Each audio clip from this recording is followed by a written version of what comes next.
उनकी सदस्यता समाप्त होनी चाहिए? देखिए, अभिव्यक्ति की स्वतंत्रता आक्रांताओं की स्तुति नहीं बन सकती। कुछ लोग जो है अभिव्यक्ति की स्वतंत्रता को आक्रांताओं की स्तुति के तौर से उसका दुरुपयोग कर रहे हैं।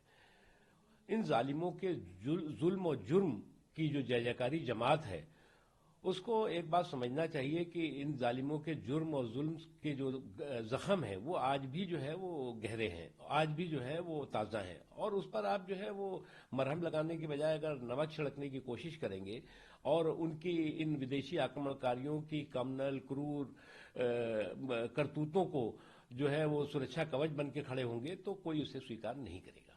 सर, मोहम्मद में हिस्सा ले रहे हैं, लेकिन बरेली के मौलाना साहब उनके जूस पीने को लेकर के ऐतराज जता रहे हैं।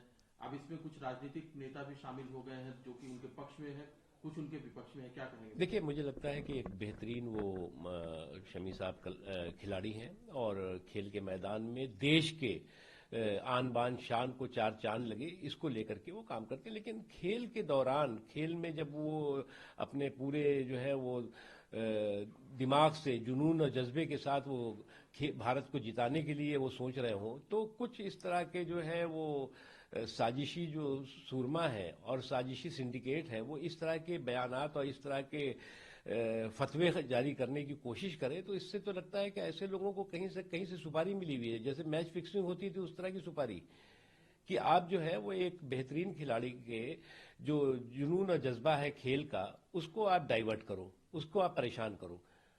और कुछ लोग की जो है वो आजकल ठेले पे जैसे सब्जी बिकती है उस तरह फतवे बेचने लगे हैं कि जैसे प्याज ले लो, लहसुन ले लो, अदरक ले लो, उसी तरह से फतवे ले लो। अब इन फतवों का अंदर कोई भाव नहीं रह गया है, बाहर कोई मोल नहीं रह गया है।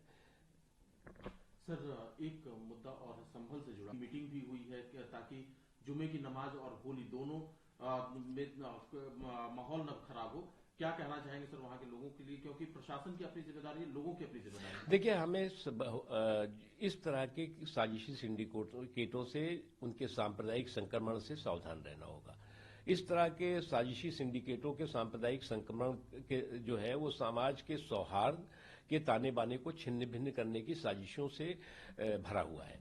और समाज की ये सबसे पहली जिम्मेदारी है कि ऐसे साजिशी सिंडिकेट का सुपड़ा साफ करें।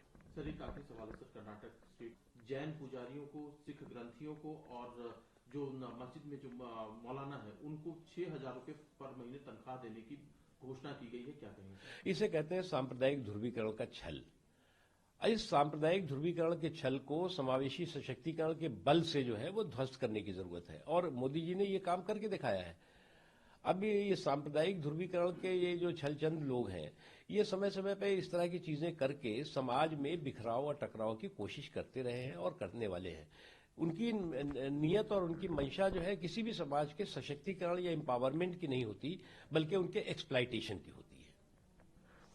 एक और वो जो मोहम्मद शमी वाले विवाद में शमा मोहम्मद भी कूद पड़ी है, उनका ये कहना है कि जो लोग ट्रैवल करते हैं उनको जरूरी नहीं होता है, ये बहुत साइंटिफिक धर्म है इस्लाम। देखिए, वो मैथ का ज्ञान दे रही हैं, मैं उस पर तो कांग्रेस क्या ज्ञान देती है मैं नहीं, लेकिन मैं भारत का रहने वाला हूं, भारत की बात सुनाता हूं।